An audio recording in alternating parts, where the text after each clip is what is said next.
मुख्य न्यायाधीश सूर्यकांत ने उच्च न्यायालयों में मामलों की सुनवाई को और अधिक प्रभावी बनाने के लिए नए कदम उठाए हैं।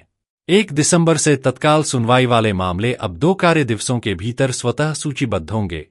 इसके लिए अब किसी भी पीठ के समक्ष मौखिक उल्लेख की आवश्यकता नहीं होगी।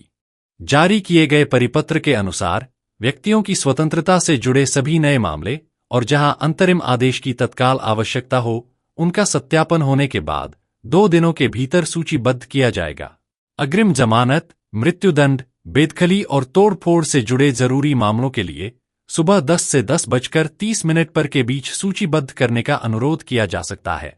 इस प्रक्रिया में किसी भी वरिष्ठ वकील को मौखिक उल्लेख करने की अनुमति नहीं होगी, जबकि युवा कनिष्ठ वकीलों को यह अवसर दिया जा सकता है।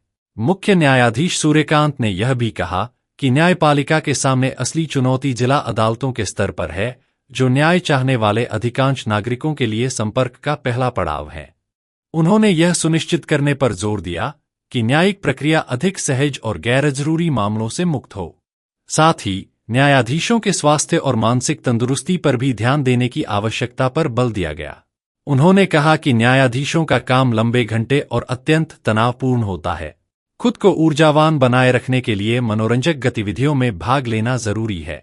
इस अवसर पर अखिल भारतीय न्यायाधीश बैडमिंटन चैंपियनशिप का उद्घाटन भी किया गया, जिसमें उच्च न्यायालयों के कई न्यायाधीश हिस्सा ले रहे हैं।